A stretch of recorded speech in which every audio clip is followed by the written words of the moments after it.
Coming. Yeah. There you go. There you go. I clicked the button. If anyone else would like to introduce themselves, that'd be great. Otherwise, we're going to start off with one question, and then everyone kind of submitted a bunch of questions. So I'm going to start with one that's nice and juicy to get everything flowing, and then we'll go from there. The one that I have chosen to start this is a little controversial. It says, we have a ton of family and friends who are interested in staying at the resort. We always feel obligated, since we are the ones who moved away from home, to have them stay with us. How do you handle this? After all, it is our livelihood. And we get this all the time, and we have family and friends. So I'd love to hear everyone's thought on that. I did not submit this question, but I could have. This is a constant struggle for me. And I want them to come, and I appreciate it. And yeah, okay, I'm curious how people respond. Emily, go ahead. You had your hand up. Yeah. Hold on. Tim, will you go on mute? My husband's got his version on in the kitchen. I'm Emily, by the way. We didn't introduce ourselves. We're at Pamoosh Resort. We've got 3 seasons down at this point. My answer is no. I love you, but this is our livelihood. We talk to, we'll have people come up in the spring. If a cabin's open, depending on who it is, do a cleaning fee. It's more like we have to book it is our general answer. We've made exceptions for the one mother-in-law that doesn't live up here with us, and that's a personal choice, but you have to treat it like a financial choice, right? You are trading your feelings about that family member and your time with them for a resource. So you can leave it like, hey, if there's last minute openings, I'll let you know, and you have to be flexible, or just explaining it to them. And if they love you the way they should, I think they'll appreciate that, but you have to be careful bending that boundary because people will take advantage of it. And then there's winter. Come see us in the winter if it's about loving us, and spending time. That's a big one, because families should be spending money, right? I heard that someone said that the other day. Ours does. If it is a true family and is a true friend, they shouldn't be asking for a discount, right? They should be the one that's trying to help you out the most. So that's the way I view it. I also tell them that they have the shoulder seasons. So you have the winter and the holidays, great. You have after August 18th or before June 3rd. Yeah. I'll say we have people that rent a cabin. I have an uncle that rents one of our nicer cabins prime season, and we throw them a boat. So there's things where they still rent the cabin, but if I have a boat available, you're my family, I'm not going to nickel and dime them on that. I don't charge them extra person charges. So that's kind of how we handle it. Yeah, that's good. My family has decided to do different sides of reunions, and now it's become like an annual thing, which is great because they rent cabins and we do charge them. But I do give them a 10% discount and usually a free boat. And I always feel guilty. I never send them the confirmation emails or the deposit requests or anything until they like beg me for them. And I make my husband do all the checkouts because I don't want their money, but we have to take their money. So I make my husband do theirs. And this last year, you should show them the discount that they're getting. And I do, like, they know. Okay. They know. I think, yeah, they know. I mean, it's reflected. And this last year, I did start charging them for the credit card fees because I'm like, I'm giving you actually a 13% discount by taking your card. So this last year, some of them has switched to check or a different form of payment, but yeah. And then my mom's side of the reunion, we used to host them like the second to last weekend in August because it was pretty open, and now things have just started to fill later and later. And I feel a little bad, but I canceled their reunion for this 2023 and said, you can come 1 week even later, or we can do it in September. Because I mean, if I can fill that week and they're coming on a 3-day weekend, it's killing 4 other days of the week for me. So significant amount of money. It is. I struggle with this though. Anyone else have anything interesting, or just tell them to buzz off? Or We have a unique, go ahead, please, Angie. Okay, and so my husband Mark and I, we have Jessie View Resort up north of Deer River, and we're going into our 3rd season, so still getting our legs under us big time. But we have family who have awesome resources. So I have a nephew who's super tech savvy and has helped us exponentially with website and reservation systems and things. And so we do a trade for him for spending a week at the resort, which is a cool bonus for us, because if I had to pay for that, it would cost us way more than a week there. And then other family, my husband says, if you bring your tool belt, we'll make you a deal. So there's lots and lots of things that we've had some really good success on, great trades. Yeah. That's a good point. I always put my family to work when they're here, and we get some good projects done. So there is that. Yeah, we do something similar. We have, it's not just Jake and I, there's actually 5 folks involved in this, friends and family. And so it gets a little bit confusing. You know, we didn't really have a policy in place when we bought the place. And so we just kind of settled on 50% off for friends and family. No one has necessarily abused it. If it got ridiculous, you know, and they wanted a good chunk of July, and they got, you know, what if it just got too much, you know, then maybe we have another conversation as a team. But we, especially in these early years, want friends and family to come visit, want them to come see what we're up to. It's been a big pivot and life change for us. But we definitely felt it. You know, Anna and I have been on site and could feel ourselves getting a little bit drained from hosting weekend after weekend, week after week. And it has been, I think the silver lining though, is that everyone has been super, super helpful. Friends and family are willing to chip in. They bring a tool belt, they garden with us. They have a unique skill set, whether it's knowledge about the Bobcat or welding. And so we've been dancing with a balance. We have not found the perfect balance, but for now we're leaning towards, please come see us, lend a hand. And yeah, we haven't and closed we're in a unique situation because Tommy and I, we have the lodge, which is like the owner's house. It was built way back in the day, but it was the only house on the lot when it was only a house on the lake. And it's got 4 bedrooms and one lonely bathroom. But we have the luxury to say, hey, friends and family, you can come up and we can just house you in our house. You don't have to take over a cabin or a spot or a site. We can just house them, you know, on the couches. We made a couple of Airbnb rooms for this type of situation for people to come to.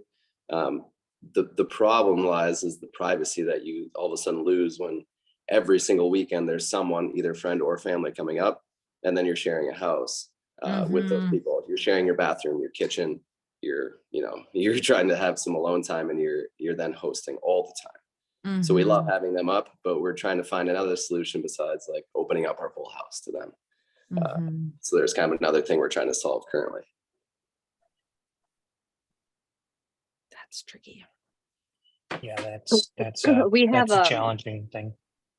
We have a little tiny R-Pod camper that my mother had bought when our first season, and she lived in it for a bit of time and then kind of upgraded. She's building her house now, but we kept it instead of selling it. And that's my husband's cousin comes up and helps him throughout the season. We throw Andy in there. That's where we kind of have some overflow. So it's a little bit of an investment. He's still in my kitchen. He still comes in the morning, you know, so there's still that if guests are here that are your people, they're going to be in your space, but we find that helps better because then he's not crashing on our couch, and it's, you know, there's a little bit more boundary. I did not expect this question, so it's actually kind of a relief to hear it come up that a whole bunch of other owners are struggling or bumping into the same thing. I thought it was maybe unique to us having so many owners and younger friends trying to crash at our place. So this is, I think, a great example of why this Q&A Cracker Barrel is helpful. Maybe I can just add, I feel like the fairy godmother kind of like in this story, but if you've been, the longer you've been in your business, I think that fades away a little bit. There's some interest and just curiosity from family members and friends at first, what's going on, and they're very anxious to come up and kind of see what you're doing. We have been, this is 45 years for us now, and it's been many years since someone has said, can I come up and stay at your resort? Like, maybe that was all over even before we were here 10 years. We kind of like you guys at Swan Lake, we have enough room in our house. If we have a relative or a friend coming, we just have them in our house. Our house in the summertime, like most of yours, I suppose, is open to anybody who's there. I mean, it's a kind of a busy spot. So if we have vendors here or our staff or relatives or friends or anybody whoever's here just hops right in and helps, and we just get dinner out or lunch out or whatever it is for whoever is here. And it's just the way it is. But as far as taking a cabin, it's been a lot of years. And if that's any like bright sign for the rest of you, it will kind of fade away on its own. I think once everybody who's interested has come up and had a chance to kind of look around a little bit.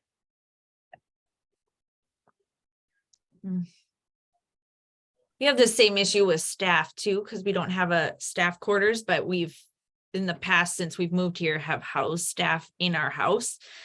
And so we are thinking about, now that my son's getting older and he's taken over the extra bedroom downstairs, like, do we need to build like a nanny quarters, a yurt for staff or guests that come? So yeah, whoever, mentioned that extra, Emily, the extra space set aside. We've done It the is same thing. necessary. We have the 46 seasonal sites, and we actually, once a couple of them had left, we actually purchased their RVs on their way out instead of giving it to another person.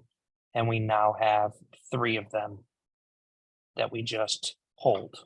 So one just stays empty for when my grandmother comes up for a month or 6 weeks.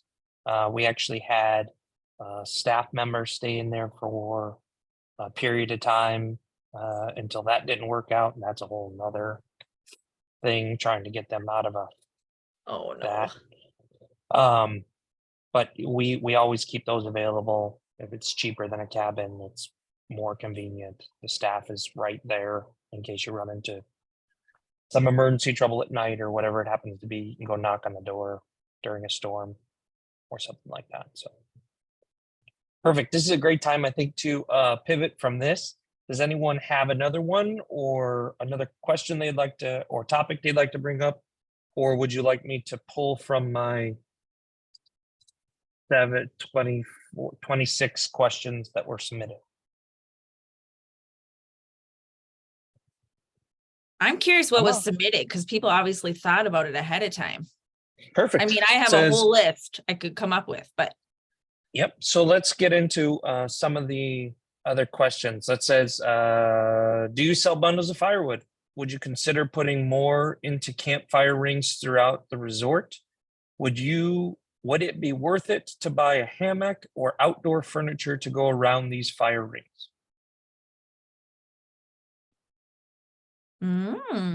Casey, you're shaking your head. Go, bud. No, I was nodding my head. Well, I don't sell firewood, but as far as hammocks and whatnot, as long as you can buy them sturdy enough and maintain them, people love them. Anything like that. That's always been the one thing we lack more than anything else, is that outdoor furniture type lounging space. So, but as far as firewood, we built it into the cabin price, so nobody has to worry about it. Hey, what hammocks do you recommend before anybody else answers that, or send me that later? Because I want quality I've ones. gotten no good recommendation as far as brand. I've been through several different kinds, but as far as if it's hammocks or the wooden swings, any of those kinds of things, people seem to love. It's just a matter of what fits your space and what you can maintain.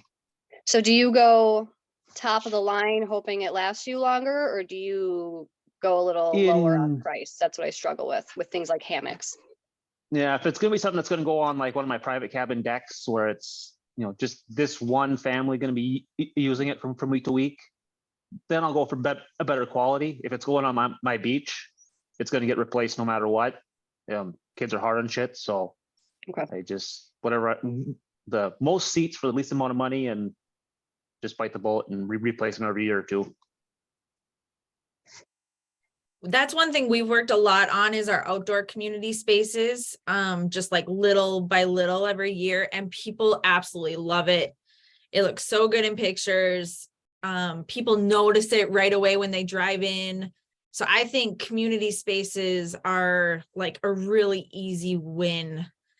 As far as hammocks specifically, we have sold individual like camping hammocks in the lodge, and a lot of people will bring their own versus having like the wood stationary ones, and they'll just, we have lots of trees between cabins and stuff though, so they can put them right by their cabins. So I guess that depends. And firewood, we sell firewood with a solo stove fire pit. So they have to rent the solo stove and then the wood comes with it.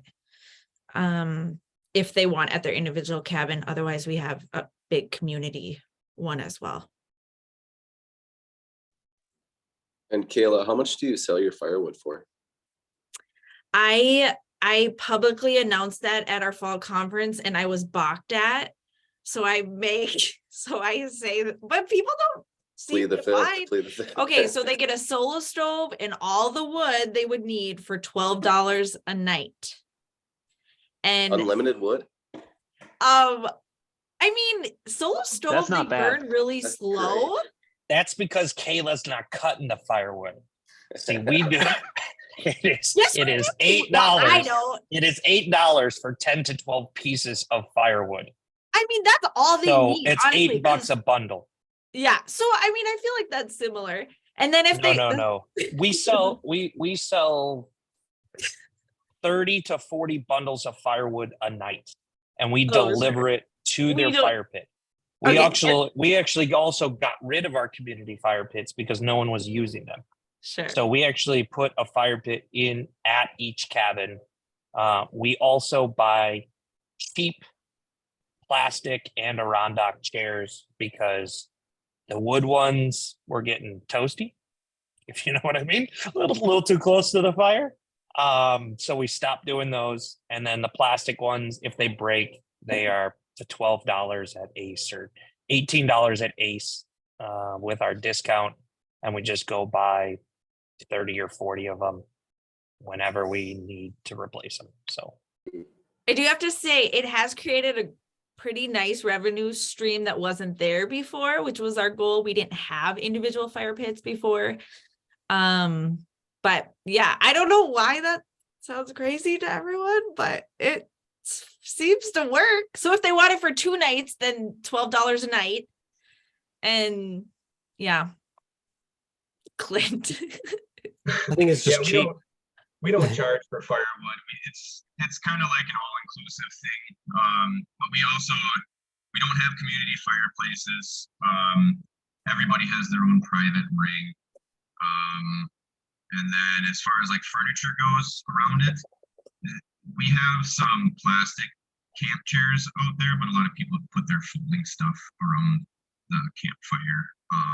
And then we don't allow big, huge bonfires either. So if they're using all that free wood and they're away from it during the day, let's put it out and they can start their fire at nighttime if that's how they want to hang out. But I would love to have hammocks around if we could find some decent hammocks to put up that won't break after one person.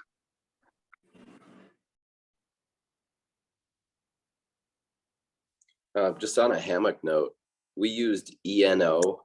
I don't know, the Eagle Nesting Outfitters or something. ENO, though, is how you say the brand, and they're made as like lightweight backpacking hammocks. They're made to be versatile and to be really light. That being said, like Casey was saying, kids are hard on stuff. So all of our ENOs have basically ripped because kids love to swing each other in this big circle, and try to get around the world's going. So from our experience, we would rather have we got this big, like white kind of rope looking one that looks more boho or less like lightweight, and the kids don't seem to rip it around as much. Or if you can't like cocoon yourself in it, that's maybe okay. So we kind of Sure. found that the big thready ones actually are a bit better in terms of Okay. longevity. The kind with the big wood bar on either side and then kind of threaded. Exactly. 'Cause I Yeah. remember those as a kid and they were sturdy. So that's my gut says those, but they're so expensive Mm, versus the cheap ones. mm. Not on Amazon. There's knockoffs now, and they seem to hold up fine. They're under $100, to be honest. Okay. Just as much as the fabricy, silky Yeah. backpack ones That's that not really too bad. didn't hang up. On the chair end, I will share, we had a really bad hailstorm our second season and it took out all of our beach chairs and our loungers, which we had already experienced sanding and painting and they were getting kind of older, and we sprung for by the yard furniture for our Us beach. We have a really nice too. water park, a really nice beach. So, I mean, it was about a $10,000 investment, but for 6 really sturdy lounge chairs. I think we've got 15 Adirondacks and a glider out of that. They have good bulk discounts and they last 20 years. The stuff is sturdy, it's recycled. Our Mhm. guests love it. Those don't go around fire pits. But my husband in the background, they don't go around fire pits. We don't We have any have- fire pits out there. I Mm. can see them from every room in my house and the lodge. We have ours around our fire pit, but I love them too. Oh, I love them. You're braver than me. Have they been fine with sparks and things? Yeah. Mm-hmm. Okay.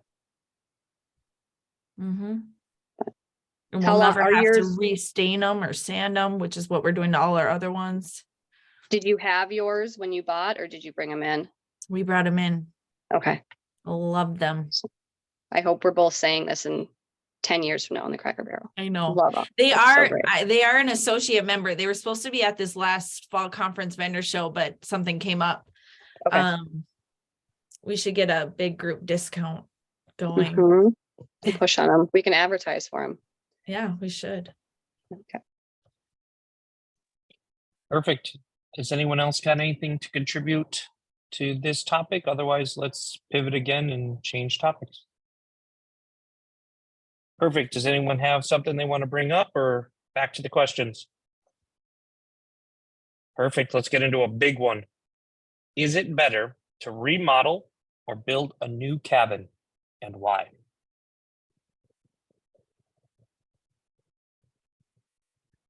I don't have experience. Casey, you're the one building, bud. Come I was on. How gonna did I know call that Casey was- out. This is your Yeah. department here, Casey.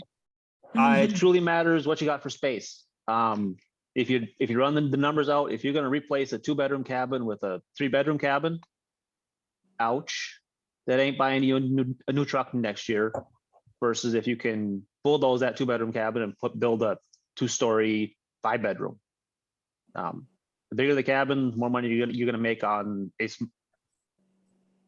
You put it this way, the more money you'll make by the square foot.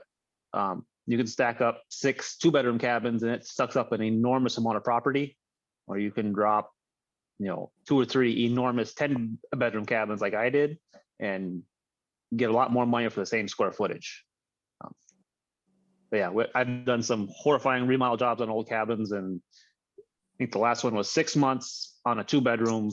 We replaced exterior walls. I have a picture of us standing in the dirt where the kitchen floor used to be. That job is not paying for itself, but it was in a bad spot. And until I can buy the property next door, I don't quite have enough room to build anything big. So it will not pay for itself anytime soon, that job. So a lot of the decision-making on this issue depends on how much you can do yourself and do well and how much you can't. So if you're hiring a lot of it done or all of it done, you've got a different thing to look at than if you're saying to your spouse or your workers that you currently have, can we do this ourselves and make it end up looking great? If you can do that, and it ends up looking great and functions the way you want it to, you're way ahead of the game. I would just share our build new experience with a 6-bedroom cabin that we put in about 7 seasons or so ago, now maybe 8. That cabin went up and was ready to rent like that. We finished it like early in May and it was ready to rent that season. So after 3 rental seasons, it had totally paid for itself. Mm, But like I said, we were able to do a lot of that work ourselves. So when you take away those costs of labor, you really can recoup your money so much faster. But the same thing holds true about what Casey is saying. It's like, what space do you have? How can you efficiently use that space?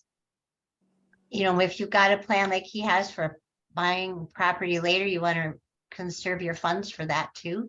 So I think everybody's position on that is going to be a little bit different depending on their circumstances. One of the things when we built our cabins, we managed to hold it. The first cabin came online for just around $80 a square foot. The last cabin in 2008 was $120 a square foot. And the grumblings I'm hearing this last year from folks, construction companies are doing $300 to $350 a square foot to build you a cabin. it's insane. Yeah, other than paying the electrician, the little bit that I have, that they absolutely make me pay them. Yeah. If anybody wants to know the tricks to get around some of the, no point paying a journeyman This is a $75 an hour to recorded, drill holes. Casey, but, this is a recorded session. yeah, I know, Casey, I'll get it's in a trouble. recorded session. Yeah, I'm always in trouble. Casey. But there's ways offline. of doing it. Yep. We want to turn our current house into a cabin and build across the road just to get a little bit of space. And it's just, I mean, I feel like we're all in the perfect scenario where we can pay that off, you know, rather than like a regular house, but still it's just such a big dollar to bite. So let's add this in here.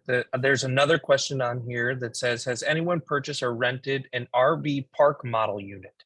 So is that an option? Has anyone done that instead of building or remodeling a cabin? Has anyone tried to drop in one of those units? You mean like a double wide or? Yeah, I think they're just talking about a park model. So just.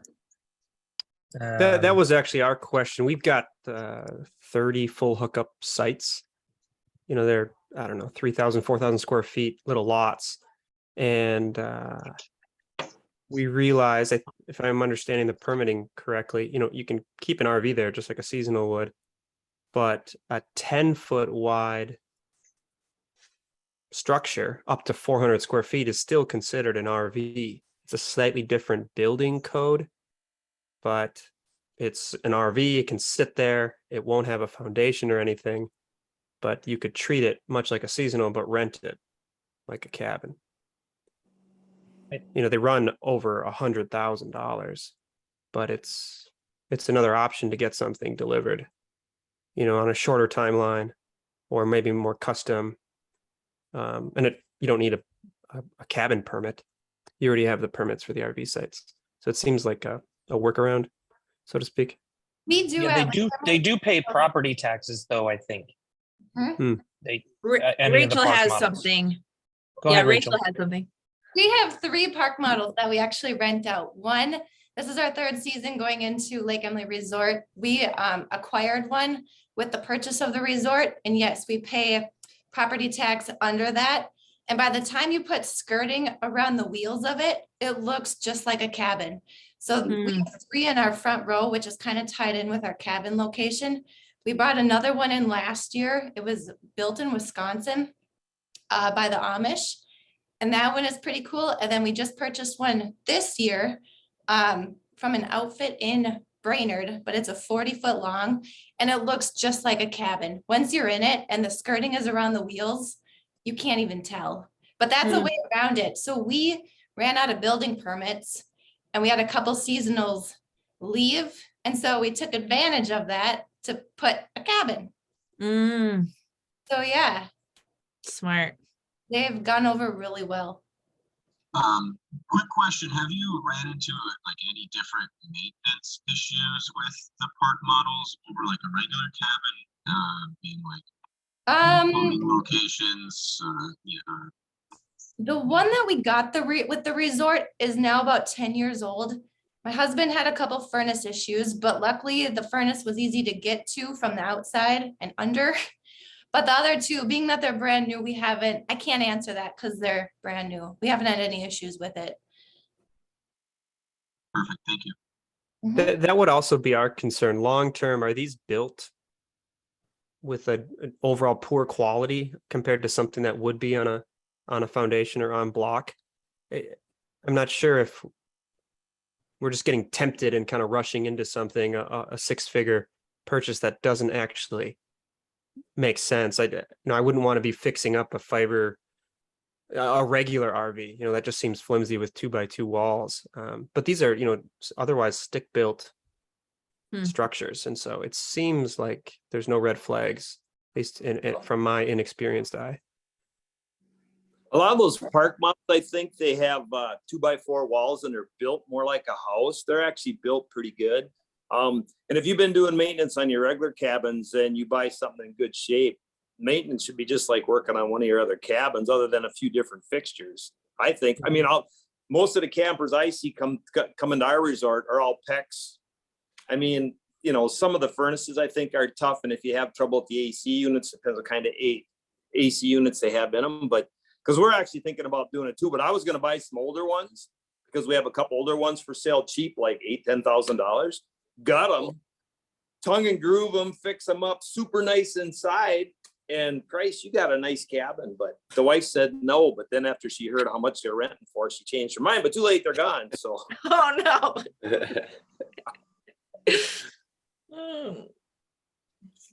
I like that idea.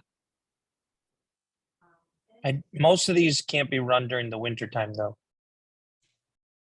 So just so everyone's aware. That leads into another question we wrote up, not to take over, but it was, has anyone gone through a winterization of a 3-season cabin? None of our cabins, we have 5 cabins, are winterized. And my understanding is that the water lines aren't trenched deep enough. It's got to be 6 or 8 feet deep. The electricity's fine, 100 amps of service to each cabin. And then sewer would probably be fine. That little air gap in the crawl space might be an issue. But, the furnace needs to be upgraded and you got to throw insulation in.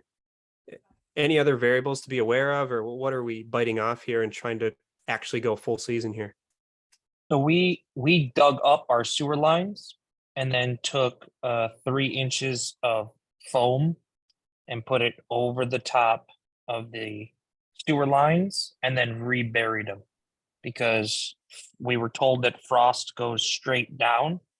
So if it can't penetrate, then it can't penetrate. If it goes off to the side, it V's back, but it'll miss the pipe. So we actually dug all of our sewer lines up to that point, because a lot of them that were supposed to be run during the winter weren't deep enough, is what we discovered. So we ended up doing that. The water lines are always going to be an issue. As long as, we have frost in Minnesota, you're going to run into issues. I don't care how deep they are, how deep the water lines are. It also depends on your well house. So you got to go find out wherever the water is coming from.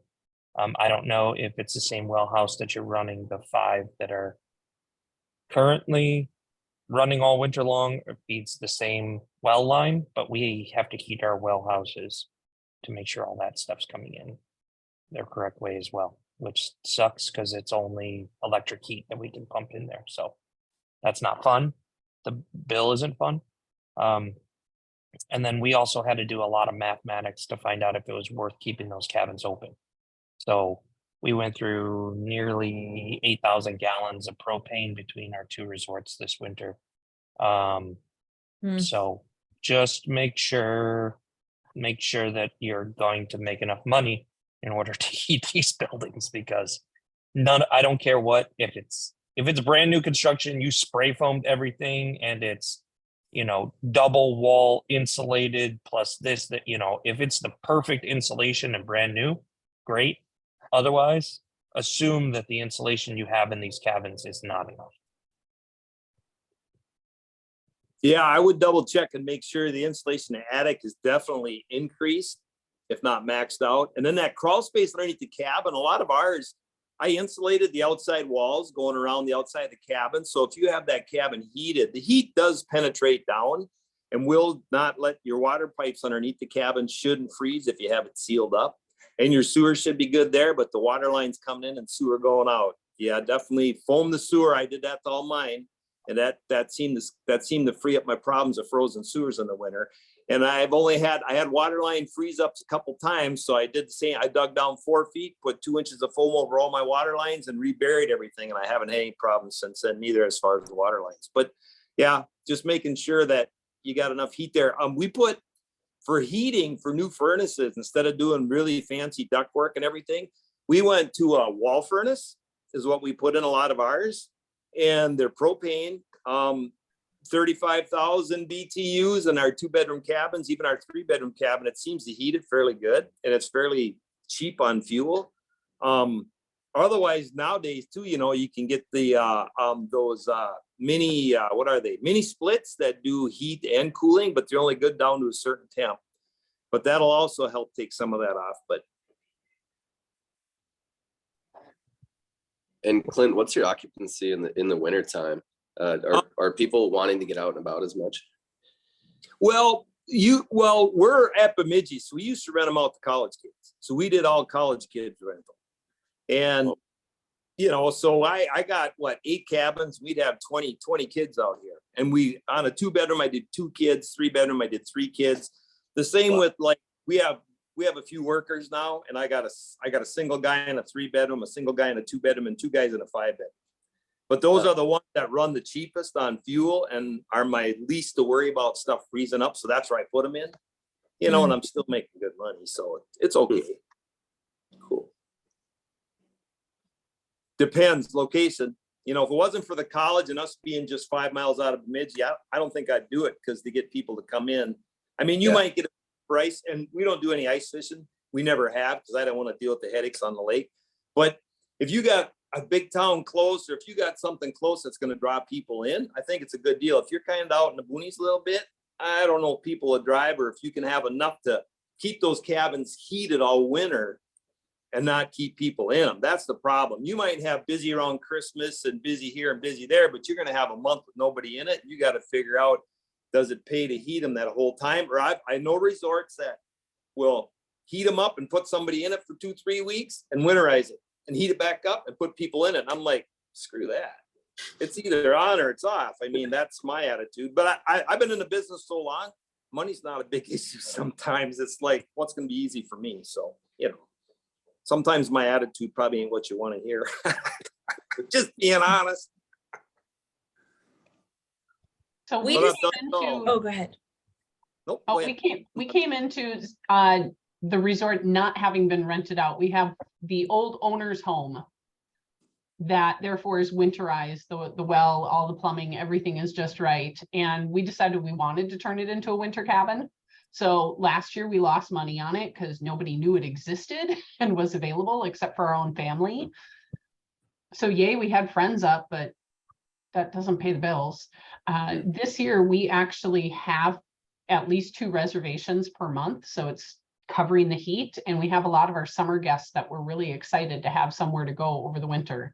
We don't provide any of the ice fishing gear. The most that we have is a snowmobile path out onto the lake that my dad creates and maintains because he's fishing every day.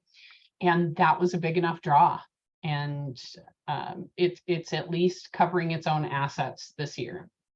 Asses, yeah, there we go. It's covering for itself this year. And so we hope that that's going to keep going. We, when we took over, we decided to keep 1 cabin open in the winter. One of our big ones can be winterized. The rest we have to shut down. And what we found is we've only got enough to basically pay the heat for all winter.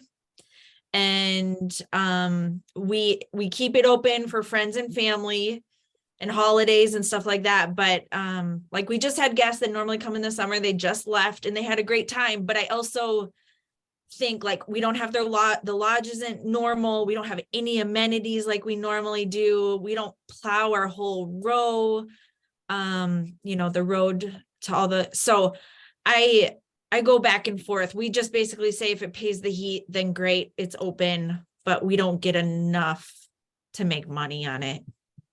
Yeah, and we go the opposite way. We are the dumb ones in the group. We got 2 resorts. There's 7 cabins at Brindley's. There's 5 cabins at Acorn. We do 17 to 20 miles of ice road. We run 9 sleepers. We run 8 day houses. We just picked up 6 more sleepers. So we do it all. And we went from having 2 people here in the winter to having both resorts almost the Brinleys, all 7 cabins are rented every single week, almost all week long. And the Acorn, we actually shut down the 1 bedroom because we weren't checking on it enough, and the heat went out and froze up everything, including the toilet. And so that's my other recommendation. Either go all the way in or stay out like Clint and Casey. They just get out of it. Because if you're not checking on the cabins when they're unoccupied, like it literally only took 2 days. The water lines exploded. There was a river underneath the cabin. The toilet froze, cracked, broke, and we had to repipe the entire cabin. So unless you're all in and it's being occupied and you're checking on it all the time, get all the way out. So Hey, Kyle, remember, Kyle I has want to Leech share Lake. a story about that. Oh, Remember I'm that sorry, part.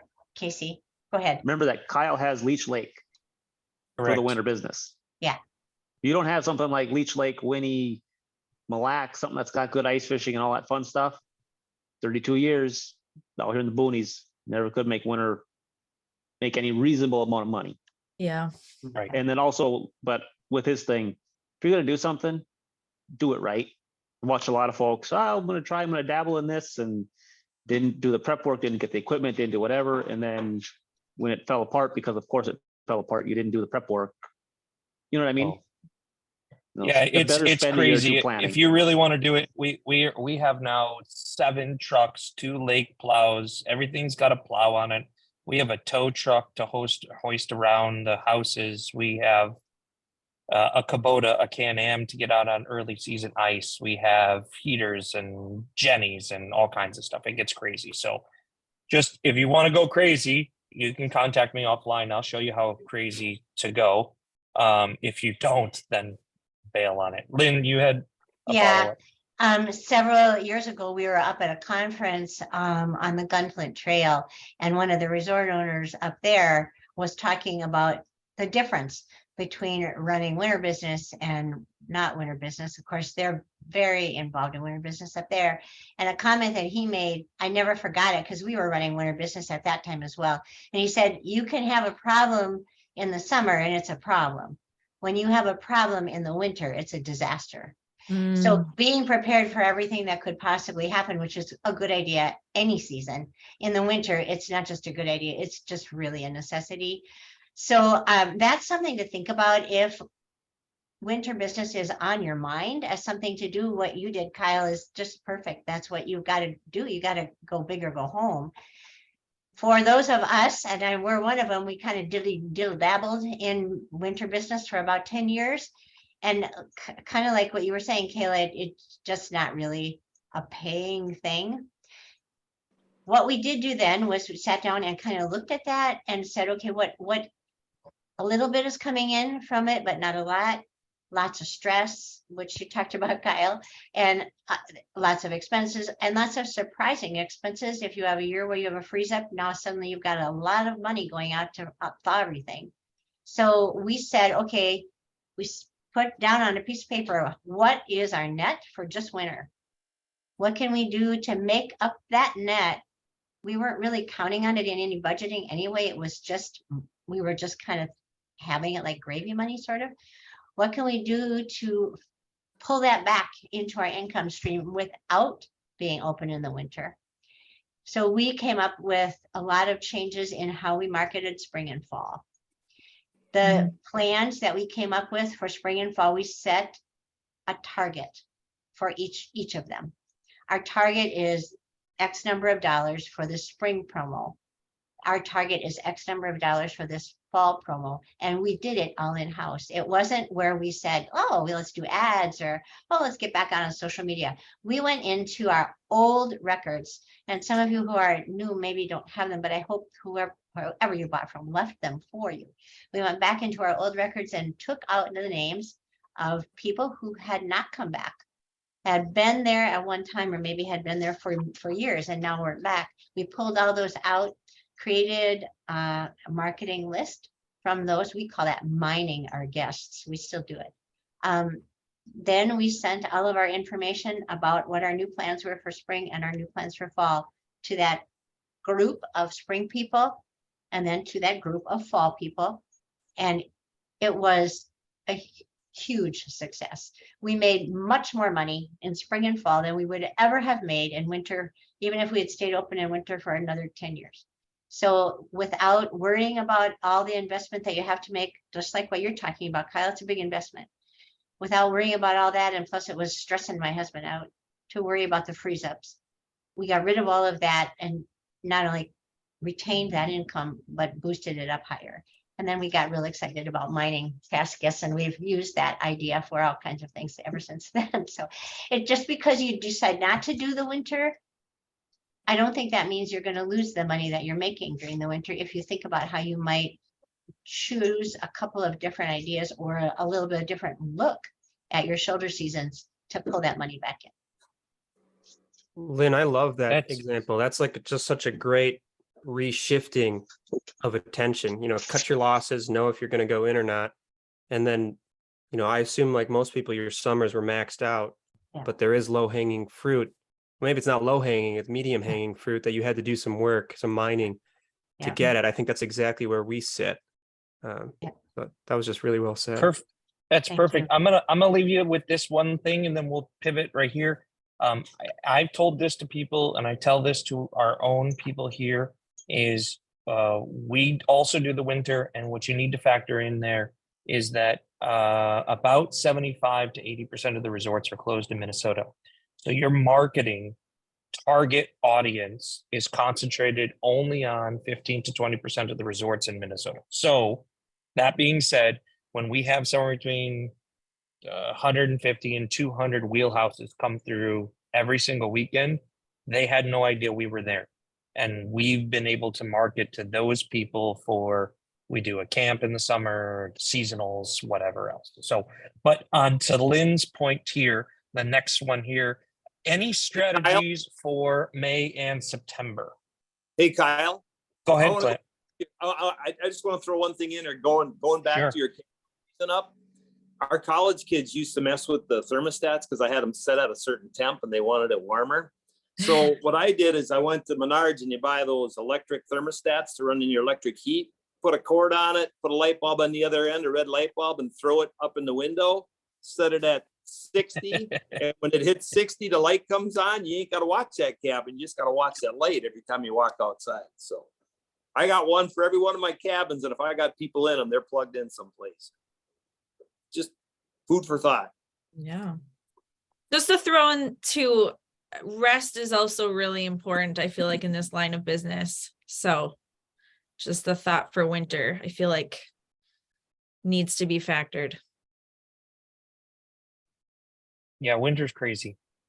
Okay, so any special strategies for May and September? Going right into Lynn's previous explanation. I guess the basic strategies are what? Rate cuts, compared to a summer rate. We have a spring season, a May, what we call May, and a fall, which is our September. But we're at basically 100% for June, July, August, and we just are actually struggling to fill May and September. I don't know if we're just not marketing or advertising appropriately, or is that just the story across the board? I have a map from the 1930s of the Arrowhead region, and it says on big bold print, remember, May and September are good times to visit Minnesota. The problem go on for 100 years. Anybody fixes it, you let me know. I have an old, it's probably from the 50s in our laundry house too, that has a picture of a woman on a chair, and she's like, if you loved us in the summer, you'll love us in the fall. So it's probably the thing. I want to share something our former owners did. We have a pretty decent hunting business in the fall. So we're really family heavy. We stay open. I'm not done until mid-November, which is not my favorite. Sometimes I'm a little jealous of this, like, yay, end of August stuff. But we're definitely, I'd say we're half full, if not 60%. We're more lenient. It's not full weeks, but we really have a different shift where it's retired people, it's adult groups, sometimes family groups, and we have a lot of hunting. And our former owner literally would drive the area and put flyers on people's cars on the side of the road. That's how he built that fall business up. He offered some guiding services too, but that's part of the way before the internet, people park on the side of the roads in these areas if you're in hunting things, and he would just put flyers underneath, and that's how he built up our whole business. So some of it is grassroots things. I'm curious if anybody's ever done retreats. I'm interested in that as a spin, at least in the fall. It's a beautiful time to come up. And I'm thinking corporate retreats, all sorts of things. We've got a quilters group that comes up, but I'd love feedback from others who've tried it. That's a great idea. So Well, it sounds like the problem we is haven't done a Tony. retreat, but Kayla, maybe you can speak to this. It goes on your lake, I believe, or your area. Maybe you weren't there yet. Some years ago, there was another resort in your area who I think has closed, but they had adopted Korean children. And because they had adopted Korean children, they were hooked into that group in Minnesota, and they had a retreat based on other families that had adopted Korean children. And they did quite well with that retreat. And I'm sorry, I don't remember the name of the resort, but I think it was on Tuinlet's Lake, now closed. Yeah, I don't remember, but that's a way, something to think about. That's a little bit beyond just straight out plain marketing. Something that you already kind of hooked into that's Minnesota wide, or maybe even more than that, maybe regional wide. You already have some reason to be connected with those people, and then you can offer a retreat at your resort. They did that for many years, and they talked about it often at statewide meetings, and it went over really well. But there was a big fire at their resort. He got injured in a fire. I'm sorry. I should remember their name. Anyway, just a thought for other ideas. But what we Lynn, did, do you know if they had food facilities? That's where I think I'm having a hanging point. I don't with think this so. I idea. think they got, I don't know that for sure, but I think when they had those retreats, I think they had food brought in from some local person. Okay. Yeah. So I'm sorry, I don't know more details about that, but the point was that if you have some connection with bigger groups, you could maybe use that as a starting point. So back to that idea of, or the question, I guess, from you guys at Swan Lake about what you should do. I don't, it's everybody's got a different idea of what would work, and there's no should, it's just ideas. But there are things that transcend all guests. Birthdays is one of them. So when we were thinking about what to do with our shoulder seasons, we were looking for things like that transcend everyone. A birthday is in everyone's life. So we offered that thing that is in everyone's life as the reason for a discount, not just a discount. So if it's your birthday, when you stay here in May, if it's your birthday, when you stay here in September or October, and you stay for at least 2 paid nights, your birthday night in any cabin, it does not matter. Whatever cabin you're in, it's a free night for you and your group. So if you're in a bigger cabin and you have a friend who has a birthday that night, invite that friend to come with you, because you're going to get one of your nights free. It's no skin off our nose to rent 2 nights rather than 3 nights in spring and fall. It has been a boon for us, and it's gone on and on and on. It wasn't just good the first year. It's kind of gathered its speed and it's rolling down the mountain like a snowball now. So more and more people have learned about it just kind of through word of mouth. That passes along during the summer. We have our spring and fall flyer out in our lodge all summer. People can pick it up all the time, or sometimes we just put it right in their check-in pack when they have it, and they can look at it while they're here, make a reservation before they leave. So that worked really well. And another one that's not really everyone, but it was anniversary, so lots of people celebrate their anniversary. We did that in the fall. So if your anniversary falls during these dates that we just randomly select, sometimes it's September, sometimes it's October, it's a week long. If your anniversary falls in that time frame, we gave them a big discount, 40% off if you come and stay with us. Same thing, they have to pay 2 nights, and then their anniversary day counts. So you can do things like that, again, with your existing guests, so you're not paying big marketing fees. just pass it along to the guests you have, and they'll do all that marketing for you. So you guys who want to do more of that stuff, know your own group of people, you know your area. Maybe there's something in your area you can partner with someone. We've done that for years, partnered with our businesses. We have restaurants that give only our guests a discount. We make a little coupon up for them. We have shopping areas around us here that only partner with us for our guests. It's just a discount they get. So it's not that hard. It's just sitting down and thinking about it, like maybe like stretching your brain out a little bit for what you've got in your area and what customers you currently have who you could tap into. So Thank you. Amy up at Lakewood Lodge she partnered with a group that does these murder mystery adventure things. So she rented out for a weekend. She partnered with them and they did all the work and she just rented the cabins. I know she did that in the fall. She had told me that was very successful. So that might be something during those shoulder seasons, like even further into October, just before close. But she had partnered with them for groups that was like a book club or something. And they did these murder mysteries and they were out in the woods and they thought it was a good experience. I can't help you with some of the other stuff. We don't do so well. I mean, we have walleye opener, but that's because I'm on leash, so I don't have to worry about May very often. That's just the nature of my business. And the fall's always hard for us. We do heavy discounts in the fall because we're not near big hunting areas, so we can't really do that outfitter hunting portion of it. And we're also not near any pretty hiking trails. You actually got to go all the way into town before you hit a proper trail. So, but I thought the murder mystery thing was very cool. Yeah. No, these are great ideas. I think one that hasn't been touched on is the social media. And obviously I turned to Casey on that. I don't know if anyone is doing as much Facebook as you, Casey. Is anyone even close? No, not really. Some folks are learning.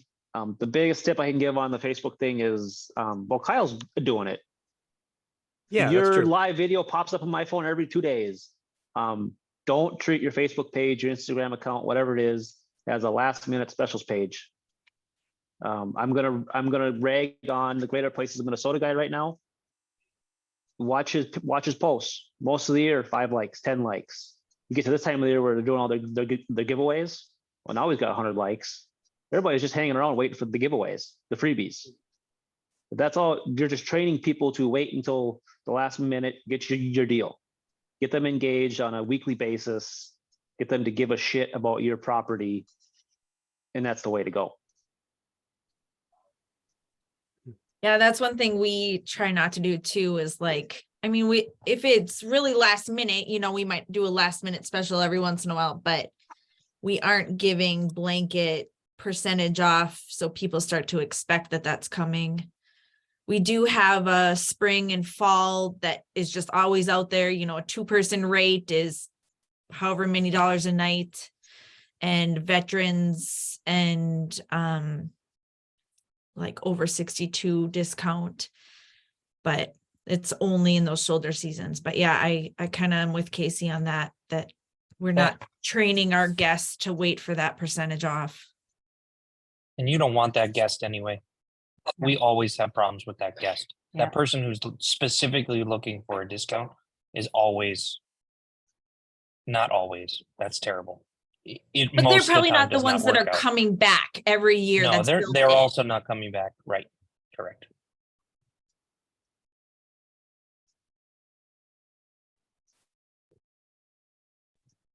What about another strategy that I've been pursuing is just getting on all these booking platforms and OTAs?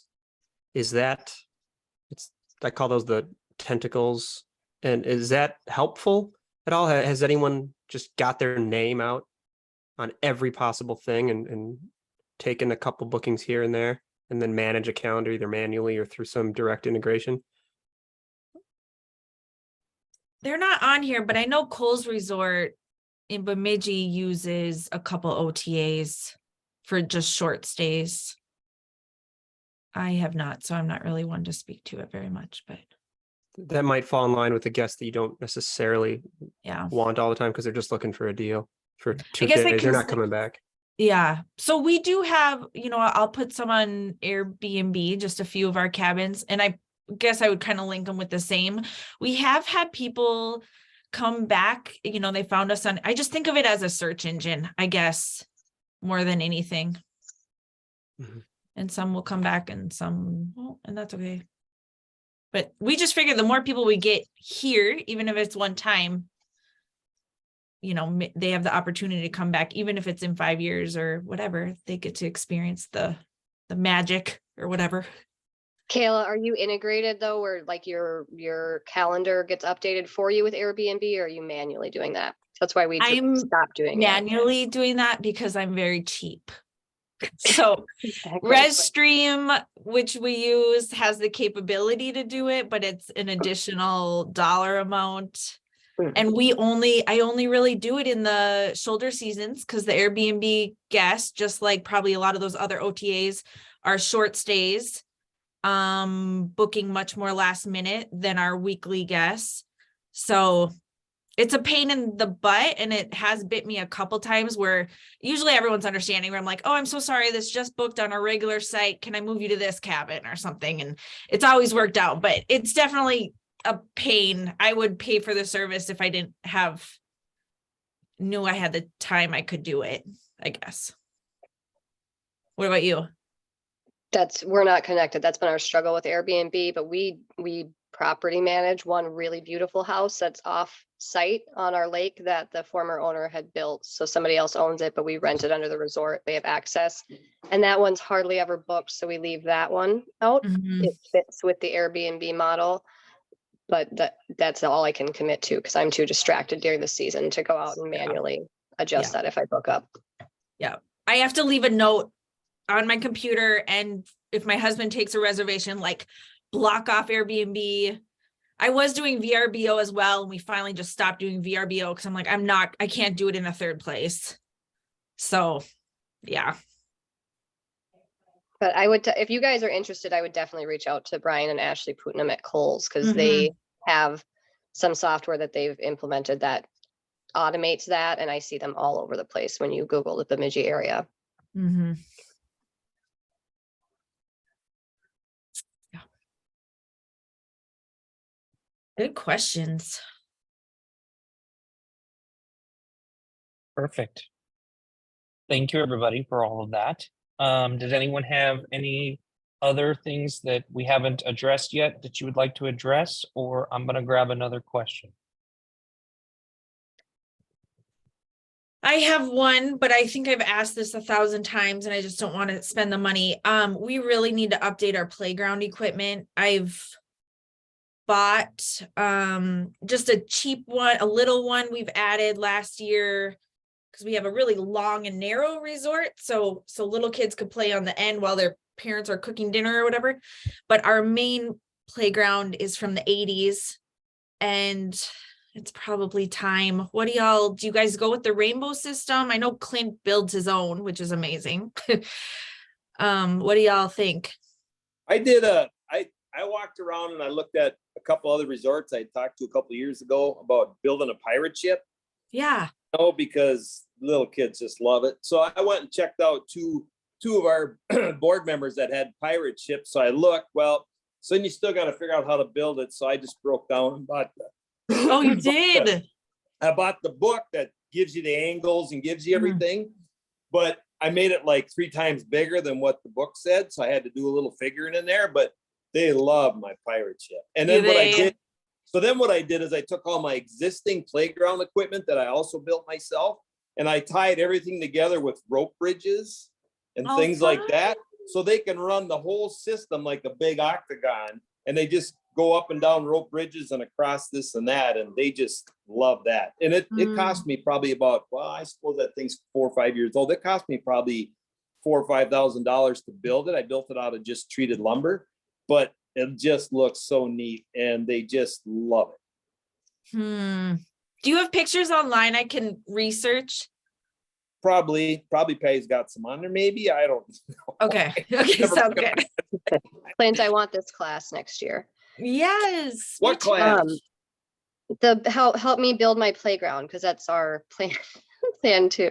You can come over here. It Right. can be a lot of The local rainbow dealer does a scratch and dent sale right at the end of the year. Okay. Not only did we buy a used scratch and dent that was a display, they came, delivered it, and installed it for $300. Okay. So next time I hear of the discount, I will put it out to the entire group, but they do it right at the end of the year. They did it it was right around Halloween. And it was a display model. They disassembled it. Someone came and reassembled it. I did nothing but make the area where the stand goes. And I'm talking to them now. They have some sale happening, but it's still so expensive. Talk to your local schools, because we got about half of our stuff from a local school is gonna upgrade, and found out they were gonna sell it. So we got the swing set from them and a few other things. I had to go in there and take it out and take it apart and bring it back. And I didn't put it all back up, but I put up what fit us. And I got it for cheap, but I had to put some time into it. But that's what we did. From one of they're going to upgrade their equipment. We just found out from somebody that they were going to do it. We went in and bought it and hauled it home and put it back together, and looks good. Heavy duty. They ain't wrecking that. Right. Kayla, I know we have a really old one as well, and I've kind of priced out what to do in the space, and we're going to spend the next couple of years building more of a natural playscape into our property. So I'm going to put a slide down the hill with like an eagle's nest at the top, and more of that, because we have a weird space to work with, and if I put a really big playground there, it's going to impact somebody's view, and then we're kind of a more natural resort. So it might not be the most cost effective route, but I think it's going to really be a cherry on our resort once we get it done. So that's the path we're going, and it gives you more flexibility to take it on during time and work with the space you have if you have weird space you're working with. I love that. I should share my Pinterest board with you, because it's similar. It's like this giant bird's nest, and I have the I'm same. just like, when am I going to do it? I've been talking about this for 4 years. The first conference you were at, Kyle, I was saying, this is what I'm going to work on. And that's why every time Clint says I built it, I just great job, Clint. I'm proud of you, because I paid the guy $300 to drop it off and assemble it. Like I just don't. Great. You know what I'm trying to do now is I bought at the fall conference, I bought a rope thing that hangs down, and I got some telephone poles, and I'm going to build a giant fishing pole swing for the kids. So the telephone pole looks like a fishing pole, and then get one of those old wooden reels to make like the crank thing, and then hang the swing down. That's what I'm trying to get done for this summer, but I don't know if I'll get it done or not. That's just things you see, and it's like, that'd be neat. And it's lake related. So it's kind of I want to go to your resort, like as my inner child. Is it going to be a giant tire swing too? Or is it just going to be a regular swing? It's just, well, it depends how much weight I think that extended leaning telephone pole will take, but it's just a round thing, probably about 12 inches, right? If the kids sit on and swing on, that's what I'm going to have hanging from there. And then I'll make little wooden loops. So, it actually looks like a real fishing pole, and run the rope down a little bit around the roof thing. But that's what I've been trying to do for 3 years, and I just ain't had time to get it done, but I got everything here to do it, but I'm just busy. Yeah. That's where I think we have such a cool opportunity as resorts, right? Because kids are coming here for those summer vacation fantasies. So to make things that's not what they're going to find all over the place, where we can, I think, is it you guys that have the fairy garden path? I mean, just the things that like stick out, and they're going to remember it as they go. Or we have a lot of generational families. So them talking about, I remember playing on this when I was young, and now they're there with their kids. That stuff's cool. Thanks, guys.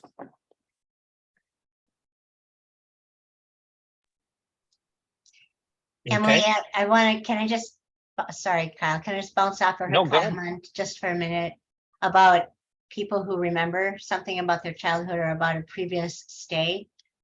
Those things are incredibly touching to your heart But to theirs, it's even more.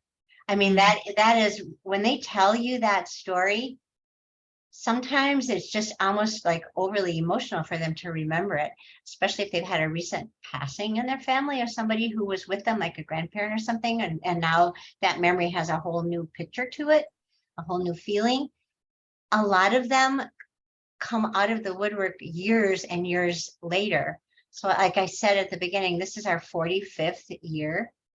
And we have noticed, I want to say in the last 10, Anna, 10 years anyway, maybe longer ago, I lose track of time anymore now, that response, that bubbling up response of those memories, those such treasured memories that they have, whether they've shared them with you before or not, suddenly that's in their mind again. We have had so many calls. In fact, just today, we had another one.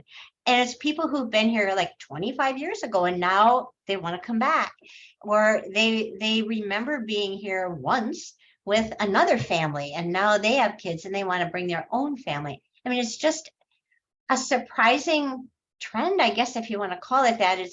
But it's not really a trend, because it's just something we're noticing in our own resort. So it's not a trend, a little blip for us maybe. But when they do that, you know, all of us want to be like great hosts, but when they come and tell you that, don't you notice they just want to talk to you a while about that? They want to share all those little parts of that memory with you because it's so important to them, and it makes you feel really good. But that's right at that moment, that's a name you want to remember. That's a family you want to remember, because you're going to see them again. They're going to come, you're going to see them again, or you're going to see parts of them again. And they'll be, if they weren't a wonderful and reliable guest before, they are really going to be now, because suddenly they've had time to think about that. And now someone had mentioned this earlier in our conversation today about, I think maybe it was Casey, about feeling obligated to you. They will feel obligated to you because you're in their heart. So it's such an important conversation. I'm glad you brought that up. Yeah, it really, I think that's one of the best things about what we do. Yeah. I think one of the things I was taught by the Ed that we bought from, some of you probably know Ed Fusi, he had Pamoosh for 26 years with Joanne. Yeah. He said, know everybody's name. We're a small enough resort we can. I mean, some of you are just too many things. That's not reasonable, but I've got, you know, up to 12 family groups. So I at least know who booked. I memorize it, you know, I'm looking at it when they come in. So at the very least, I'm trying to make sure I know your name, so people feel like they're coming back. And then I put notes in their files. Oh, like yeah. I have notes where I'm looking at them coming up going, okay, yep, this is Dick Cole's kids. The one has been coming here his whole life, except, you know, the year he was born, but he was here in his mom's belly the year before. Like you keep these kinds of things because it really, we're 70% rebook. Honestly, we spend next to nothing on marketing. And a lot of it is because families were their fifth sets of owners, some of them that they've known now. They care about this place and their memories. So if you have that, nurture it for sure. Perfect. That's been a really big surprise entering this business, is how passionate guests are about a place. I didn't expect that coming in. I didn't grow up doing that. We vacationed somewhere and moved on to the next vacation spot when I was growing up. And I'm curious to know, have you guys been able to funnel all of that energy and love into something? We've had guests carve objects out of wood and kind of gift it to the resort. Obviously, a review is something, but it's a little more transactional. Do you have photo walls? Do you have kind of books where folks can journal and just write about their stay? Is there a place where they can funnel that? Because a lot of it just it's done in conversation, you know, one-on-one when they're checking in or checking out or during their stay. And it's ephemeral, it disappears. Is there something a little stickier that they can express themselves and their love for your resorts? I don't know. We used to have what I'm trying journals to in ask. our cabins, and they used to write in journals, but people don't want to write anymore. I guess we don't see much writing going on, so we took them out. We have them all. We kept them all though, and that's a good thing to look back on.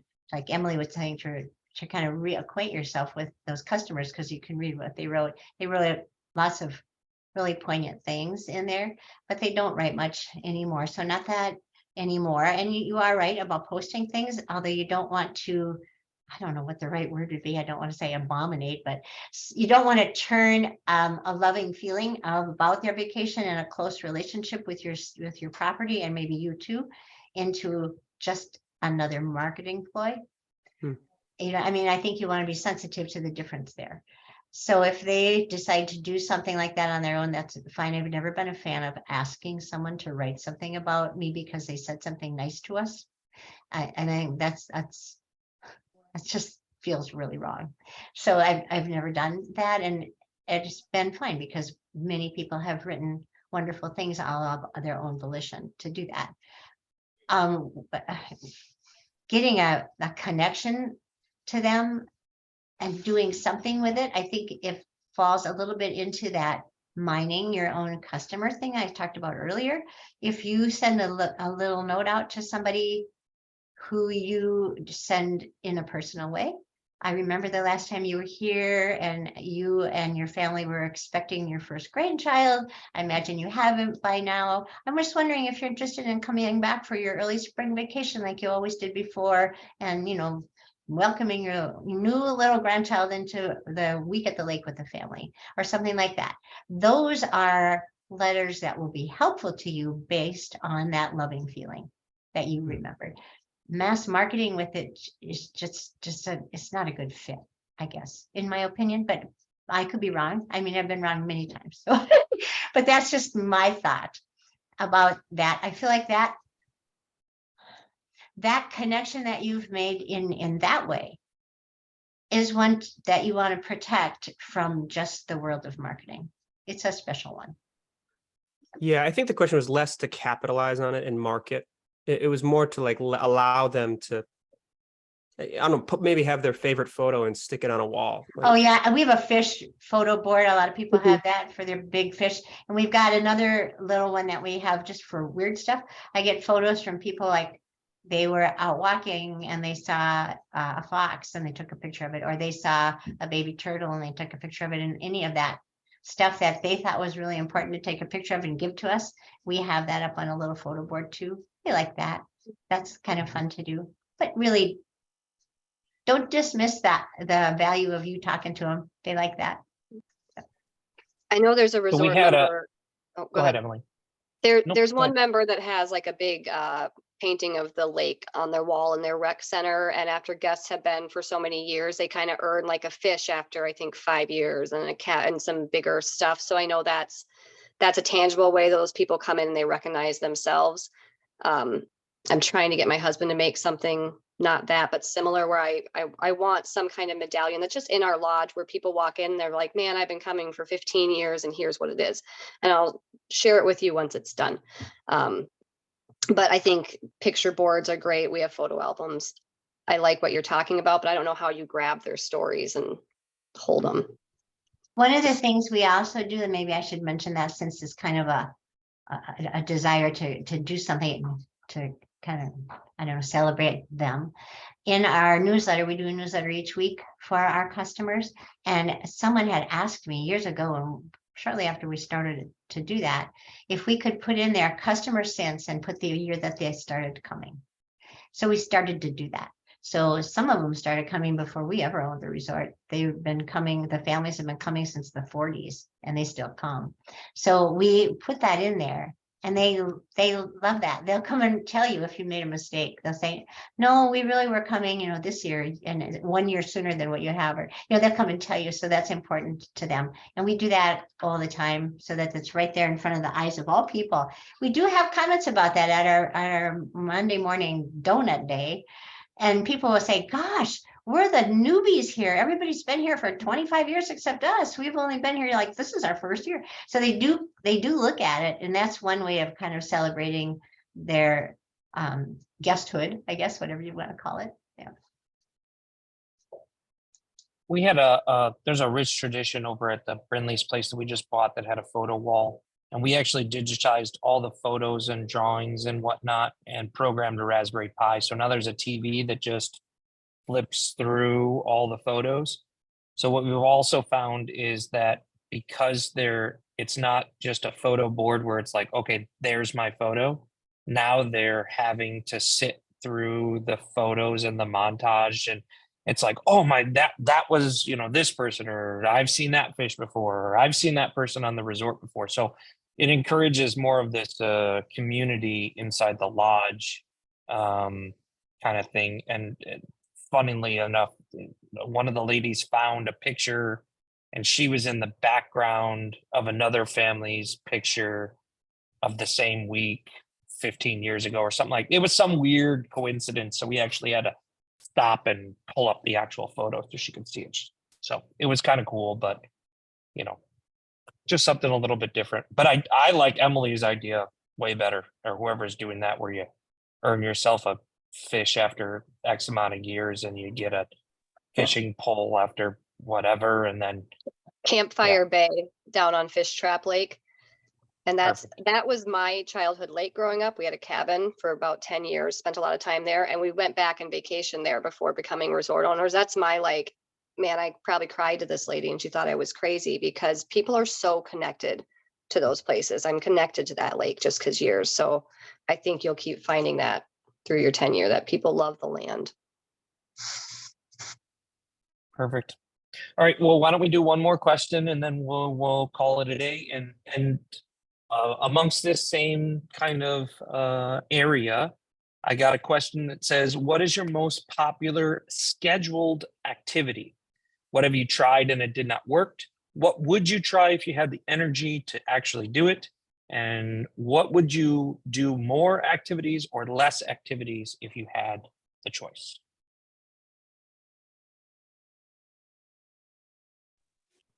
And Bingo go. by far is the Yes, by bingo. far- everybody loves bingo. Yeah. Bingo You and can- tubing. Pardon me? We do a tubing activity. It's actually our oldest one. We have a speedboat and we drive, and usually it's at least 2 hours, often 4 or 5 hours. Every kid in the resort lines up on the dock, and then we feed them they're the nastiest, cheapest fucking hot dogs you can get from Cisco, but kids eat them. We'll go through 20 or 30 pounds on tubing day. The dock boy sits there with a gas grill and just keeps handing out hot dogs to kids, and they just, 4, 5, 6 of these things. It's insane. That's our oldest running activity. It's very popular. Then, like Clint said, a bingo with good prizes, and people are always amazed when I tell them bingo is free and you'll win a sweatshirt at the end if you win blackout and shit like that. And very We popular.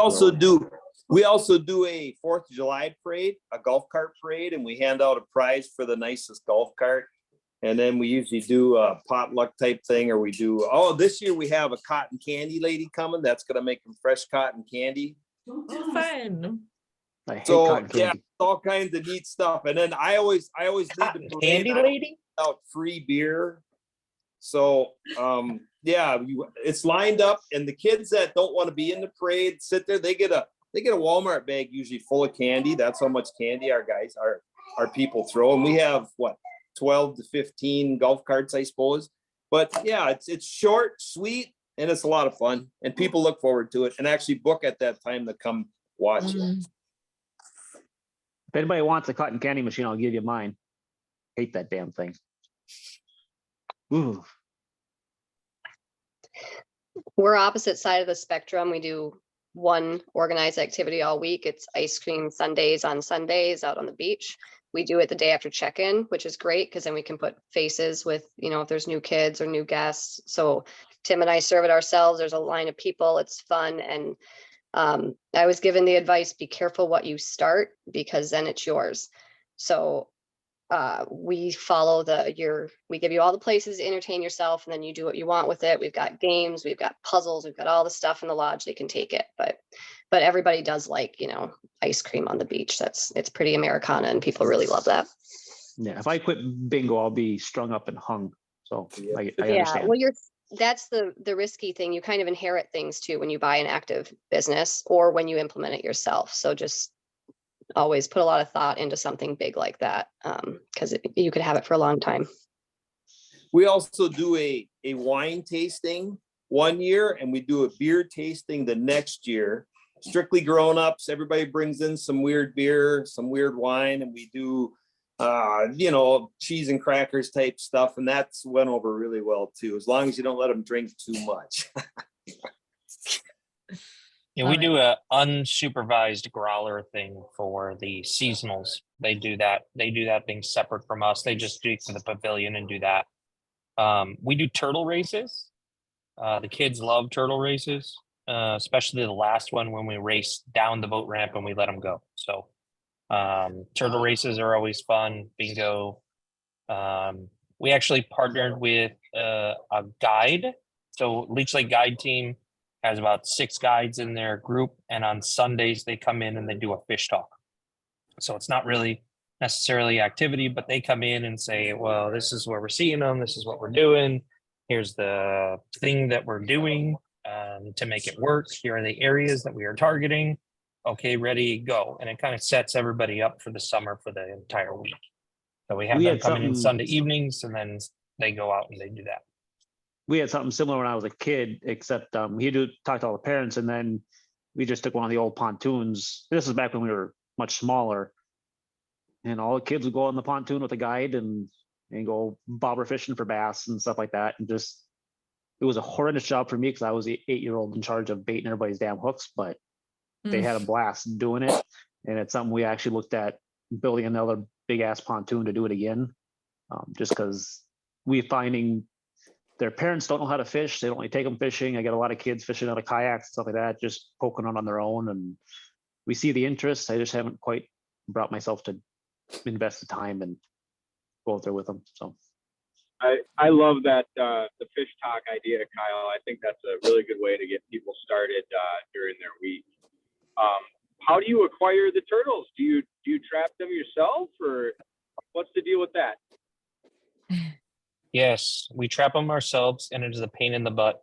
In fact, we have stopped traffic on the highway because we saw a turtle on the highway, and we got out of the car to get the turtle because we were like 3 turtles short. So Our guests get yeah. ours, and they just bring them from the road or from the lake Yeah. every spring. Well, we have a little turtle pond, so unfortunately they live here all summer, but unfortunately they're for them, mostly in our fortunate for harbors us. though. Yeah, we have one harbor at each place, so they usually do pretty good in the harbor. If not, we got to go to the swamp, or there's a couple other places on the lake we can go try to harvest turtles. I don't steal them from their homes, rob them. And then you keep them all season until the last race when you set them free? Yeah. Yep. Okay. Perfect. Yeah, we have a big old cage and feed them dead minnows and stuff like I am that. in love. I am in love with that. Yep. And then we use like paint. We paint their shells so they each week gets wiped off. Every group gets to name the turtles before we start. So they name the turtle, we paint on the name, send them on their way, wipe the shell clean, put them back in their crate, feed them their minnows. Right. I have such great memories as a youngster of turtle races. Very cool. Your wife seems very disappointed in your No, turtle. I'm just working at our second official activity. We're apparently inheriting the Moose Resort that Tim is running. Well, I think it's a good thing I'm on the road right now, then, isn't it? Make it into a turtle pond, and the kids will just love looking at them, and they won't even have to do the races. Another idea is Kavanaugh's. Kavanaugh's does a duck race with little rubber duckies. They basically have this, it's almost like a man-made stream going through the property. I've seen some of their videos. The kids pick out their little rubber ducky and the rubber ducks race down the stream. So now it's not, that one interests me more since I simply I can't keep 100 turtles captive all summer long. It ain't feasible for me. So I've been looking into that one. I watch like Boyd's Lodge, Mike, they do videos in the summer of the turtle races. And you want to talk about a way to make your Facebook page work. Yeah. That's the kind of thing folks like watching. So does anybody do like a nature hunt? That's one of the things that we've talked about, just leaving out kind of a self-guided activity gets people out in the woods. Mm-hmm. We do the great hunt for kids. Yeah, talk about that. We hide a anchor, a small anchor, and it has clues, and you get a new clue each day. We got 4 large carvings from I saw it in Minnesota. They do chainsaw carvings, and I hide them around the property.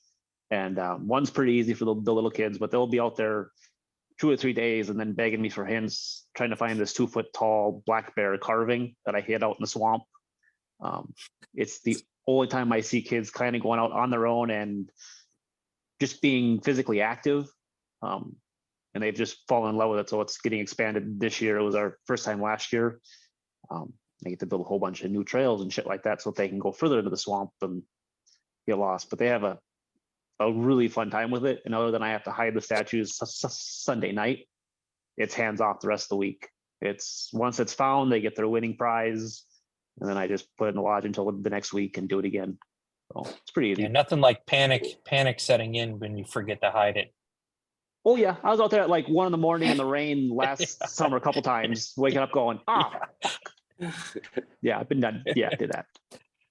We do a scavenger hunt, walk around. You know what kind of trees you got, pine cones, frog, this, that. You just pick stuff to where they have to roam the whole property to find it. And you just line them up and say, here's a scavenger hunt. When you're done, this is what you get when you're finished. So the kids will go out and they actually do it. They'll actually find everything on that list, or as much as they can find on that list, and bring it up to you. So that's kind of fun for them. And you doing like ice cream cones, or like what is the prize? Oh, I think she does, like Patty makes up these little cards for like in the lodge, quarter, dollar, 50-cent thing. They get a card. It's like a $10 value, and they can come up, play games or get ice cream or whatever they want to do with it. I think that's what she gets. Like lodge bucks. Cool. Yep. I do a t-shirt that says, champion of the great hunt. And then you throw some ice cream on top just because ice cream's cheap and it makes the kids very, very happy. But we started making our own t-shirts last year, and just the simple, heat press on vinyl type stuff. Bingo champion. If you're the first one to win bingo on bingo night, I whip out my bingo champion t-shirt, and they're all just giddy over this thing I handmade. And that's kind of like telling them, I made this t-shirt last night. It's for you. It's not some bulk order thing that's been sitting in the basement for 3 years waiting for you to win. So when you do a prize like that, be a little careful how you phrase things. But is there any activity that you're like, hell no, I'm never doing that activity ever again because this was a nightmare? Cotton candy for me, yeah. I'll go back on the activity thing a little bit, and I'll just backtrack and then hit this one because it's a big one that we're probably never going to see again, but it was a ton of fun. At Swan Lake, we just have our standard activities are just volleyball on Saturday nights and yoga on Sunday mornings. People arrive on Saturdays. We all get together. The kids play volleyball at 6. The adults play at 7. The kids keep score for the adults and band chat them and things like that. It's real fun. And then yoga on Sunday mornings. And on holiday weekends, so the 3 big holiday weekends, we explore what else are people willing to do. That maybe can become a standard in the next season for an every weekend type of thing, like beanbag tournaments, egg tosses. And the one thing we'll never do again probably is a kid's dance. We had all the kids get together at the game room. We put on, a playlist of the Macarena, the Electric Slide, the YMCA, the Cupid Shuffle, all these dances that you think kids should know that they don't anymore. And you teach it to them and they dance, and it takes an incredible amount of coffee and energy, at 8 p.m. at night and a big loudspeaker. And it was an absolute blast. But, at the end of it, you just falling asleep. It's so hard to entertain 20, 30 kids at once. So it was a blast, but that's the one that we'll probably won't see again. So it's good while it lasted. We're on the Emily spectrum where we don't do a lot of set activities, but one thing I have added is we do one night of night games with glow sticks, and it is amazing and I love it, and it reminds me of my childhood. And we all meet at the fire pit. But here's my thing, because I don't like scheduled things, because I might not want to do it Wednesday night and I have more energy Thursday night. We're small enough that I'm just like, okay, tonight's the night, guys, meet us at the fire. And I don't schedule it. They just know it's coming. It's either going to be Wednesday or Thursday. And I've decided that's what I'm going to do this year too. I'm just going to call it Kayla's Choice, and I will pick whatever fun craft just for the hell of it. And if I don't want to do it one week because I don't want to do it, I will not do it. So, I love that. but night games. We had a fun one that I didn't do the last 2 years, but I'm gonna bring it back, I think, is capture the flag with water balloons. The kids, Fine. imagine a mixture of dodgeball and capture the flag all kind of rolled into one thing. And I divide up, kids all show up, I make the team, split up brothers and stuff like that. And it is hilarious watching their parents egg them on and watching the kids cry when they get smacked in the face with a fast one. And it's lots of fun though. You gotta be a little careful with it. I mean, you really gotta, you know, if the older kids are getting a little too rough, you gotta step in once in a while and stuff like that. But it was fun. It's fun to watch, especially that little bratty kid that gets just wailed in the face. So, but you asked for ones that you'll never do it again, but the ones that we found, or the one that we found that we didn't expect to be such a hit is kickball. Every kid can play. You just literally have to run your foot into a ball and run. Everyone kind of knows how to play baseball or the concept of it. So, and all the parents come and watch. So that was one that we didn't expect to quite be a hit, but every kid came from 3 years old to 15. So Going with that kickball theme, I put up a little baseball diamond in our backyard back there, a little fence in the back to stop the balls or whatever. And you'll be surprised how many kids go out there and play softball, baseball, kickball. It's crazy how well that thing gets used. And all it was a little dirt, 3 bases or 4 bases and done. Yeah. I mean, it gets used a lot. That's where I think you can focus on what you have out for them, right? We've got a basketball hoop, we've got chalk out there with the concrete, there's pogo sticks, there's a unicycle, there's bikes, there's a playground, there's volleyball court and yard games. So to keep them, I think, active is important, but then they can kind of schedule how they want to be active, because I'm definitely team Kayla and I'm tired today and I don't want to be the only person doing it. And I think some of this too depends if you have staff or not. You know, if you have 6 people to lean on, or even 4 people to say, okay, we can commit to this every Wednesday and we'll just rotate who does it, is different than if, you know, it's 2 of you and people come in on Saturday to help and stuff like that. Apple Crown helps. yep. Yes, I end up sir. running most of our activities, and it's Yeah, if I got that's a good dock boy and a good lawn boy, and I'm, you know, all the cabin cleaners show up and I'm not busy making beds on a Saturday, activities go pretty well. Because I'll pack 120 people into my lodge for bingo night, and if I get out of there without a migraine, it's kind of a miracle. You know, so if I'm already stressed out, bingo does not go well for anybody. You know, but yeah, definitely having staff you can lean on helps out a lot. But like for us, we've noticed how half the value of my cabin rate is the activities we offer. I don't have Leech Lake, I don't have Bemidji, I don't have Brainerd. I am so far out here in the boonies, not far from Jessie View, and I'm going to make her talk because I knew the old owners and I haven't heard you talk yet, so I want to hear your voice. I talked early on, you missed it. Yeah, so my husband Mark and I are going into our 3rd season at Jessie View. Every day is an adventure, some planned, mostly unplanned, but it's been great so far. And finally, my husband is just now this spring fully retiring from his full-time job. So I've been there at the resort the first 2 seasons. And now I'm so anxious to have reinforcements on site. But yeah, it's all good. Everything, you know, it needed a lot of love. We're giving it all the love we got, and every day is better. So I appreciate the resource to the community. It's stellar. So yeah, thanks.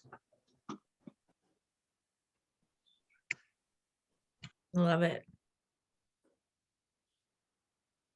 Okay, Kayla, do you have anything else, or are we ready to adjourn? I think we're ready. I just want to remind everyone that we have another one. You're welcome to join again. We probably won't repeat the same questions unless someone asks specifically. Correct. So hop on if you have more questions. These are always so great. We also just launched our spring workshop registration, and those details are coming. That's happening March 31st in Alexandria. So that'll be fun. Our topic, we're kind of low key putting it in there is sustainability, but we'll announce it here. As well as we're still working on scheduling kind of a mental health aspect / pep talk. If anyone has any speaker ideas in that regard, we've used the same one for the past few years. So we just kind of wanted to change it up just for this one time to get another voice in there. So sign up for that. We'll do a Cracker Barrel there, of course, as always too. We'll have a small marketing thing as well from Jeff. Oh yeah, So there'll be a small Resstream. marketing piece as well. Yep. Resstream we don't have that on the registration schedule yet, but Resstream will be doing a marketing class. We'll have Bemidji State University doing sustainability, and University of Minnesota Extension doing a session on tourism, and then also linking in sustainability to a degree as well. So it should be good. I'm really excited. And it's at a winery, so okay. Is the actual agenda gonna be sent out pretty soon, or is that not ready yet? It will, it's not ready yet. We're still, ready like yet. I said, we have Close. our main speakers. We're still looking for 1 or 2 more speakers Okay. to be solidified. The time is out there, 10 to 5, and 2 of the speakers are posted. Okay. But not the We'll full just- agenda. We'll We're keep not watching. quite there. We just met yesterday. It's coming together, but Okay. I would like to bring up that, also this might be a good time to ask them what kind of ideas they'd like to see for further school resorting. I know we had the woodworking up at Casey's. I went up to that. We did a real nice shelf we built up there. I held a welding class. We did plasma cutting, aluminum welding, and we did some just standard arc welding. Next year, I'm thinking about maybe doing a class on how to replace flooring in a boat. oh, So, that's a great one. if anybody be interested in that, I have 2 identical boats and I'd have one tore apart and kind of ready to go back together, and we tear the other one apart and kind of, so I'm trying to set it up so you could basically do a whole boat while you're here. But so yeah, just maybe this is the time to be asking people, what are they looking for? You know, what would they like to see going forward? So some of us that are willing to do the classes can maybe plan and work something out around it. Yeah. Yeah. If anyone's Small willing engine to post mechanics. their peach, absolutely. Yeah, I'm working on a small boat mechanic. So the guy who runs Brindley's for us does all of our small engine work. So he's thinking about doing something, and then that'll probably be this fall before we put all the boats away. And this fall also, I've been asked, I shrink wrap 23 boats. So I've been asked to shrink wrap. So that will be hosted this fall as well. So if you're interested in trying to shrink wrap your boats, or what the heck goes into that, because most people are charging you like $15 to $20 a foot to shrink wrap. It doesn't cost $15 to $20 a foot, sometimes 30 if you include storage. So we do it for much cheaper than that if you buy the materials. It just takes a little bit of time. So those classes will be held probably this fall before we put all the boats back away for winter. If you guys have anything else, feel free. We will find a way to organize it and get it out there. I know both those classes that Casey and Clint held were absolutely amazing. My father went to both of those classes, and he doesn't do social events, and he doesn't take He talked instruction plenty. very well. And he Give us did, some and they were good and they were great. So I'm glad he got to participate in those classes. So I appreciate you guys for what you guys do, especially since it's free and you guys provide the materials. You guys are crazy. Accept money from us. No worries. Okay. There's one thing that folks ask me all the time about, like, just water toys. You know, how to You're the water toy guy. take care of them, do all that kind of stuff. So, I mean, that's more of a, I guess, spring thing more than anything else, but you could even do it in the fall when you're taking them out. So Well, it's maybe an we idea should if anybody kick wanted off. to swing by and See that maybe we should for sure hit that one in the next call. I also was curious if there's a group, if we have enough to put in a big order, because I need a couple more. So, and Ditto. that's fast approaching. Holy Hannah. Okay. This is so great. I always just love the sense of community. The resorting world is so surprising. I love it. Oh, Aquaglide can I, will, what was that? Aquaglide will still give you the discount, even though it's not a big A order. group? Yeah. Why did we do a group before? Just to save on shipping? With those fun boats, we did a big group because it was from China. So you had to do almost half a container. But Yeah, with we did that Aquaglide, too. they have a standing discount. But they We are did delivering out Yeah, and into there like was April right now. there was a delivery discount too because we had it delivered to one spot and then everyone went and picked Okay. their stuff up. With Aquaglide or with those boats? The boats, I think The boat. both too, Boats. because we did Aquaglide with Cole's Resort. Coles, right? Right. Yeah. Yeah. Oh, yeah, Brian did something there. Yeah. And on Rave in the past, I've went down and picked the whole trailer load up for like 7-8 resorts, and I delivered them to everybody. I've done that in the past just to save on shipping because the Yep. shipping is just crazy. Well, maybe I Yeah, should we look did at the same that. thing with Viking because Viking wanted to charge a whole bunch of money for Yeah. delivery too. So we went down and picked up a bunch of futons for a bunch of resorts as well. So Yeah, and I'll be down at Pedal North this spring picking up my order. So if anybody needs a pickup, I got an 18-foot enclosed trailer. So Oh, I do. Okay. And salt. We'll be ordering salt every year. So if anybody needs softener salt, we normally get pallets at a time. And I think Oh, I'm happy to get them dropped off here. So when I'm going to order, I'll make a post on the Facebook page, and then we can try to Yeah. get it cheaper than Menards at least. how's your Bobcat doing? I'm looking at my tire right now. I'm gonna set it back on. So. Yeah. Yeah. You'll love one it. thing I promised the magazine team I would take a picture. So do you guys care if I take a quick screenshot? I took one earlier when people were just talking, but it wasn't that great. Just so sorry. Okay, ready? 1, 2, 3. Okay, perfect. Thanks. you're the worst. We didn't do Day on the Hill, so we're short pictures. I know. I know. Hey, I know. Kayla, me and Mike did go down the dam the hill, and we did deliver 205 of them boats to every senator and every Awesome. representative. And we do have some pictures, and we did go down Perfect. and testify also on behalf of that tax issue. So Thank we were you. down there and they Thank you, did guys. deliver. We need to update everyone about that. I think Sue's collecting those pictures. I wanted to come with you guys. I just couldn't make it work. It was so nice. I mean, drove straight down. It wasn't that it was a Friday, and a lot of them were in committee meetings. So we just went to every office and talked to whoever was there and handed them out. And they really That's liked awesome. them.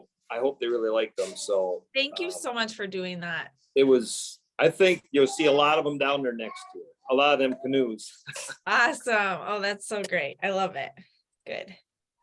Well, Perfect. okay, we'll see you at the If you next guys one. have, if you have any other questions or you have something for school resorting, my email and cell phone number just went out on the last email.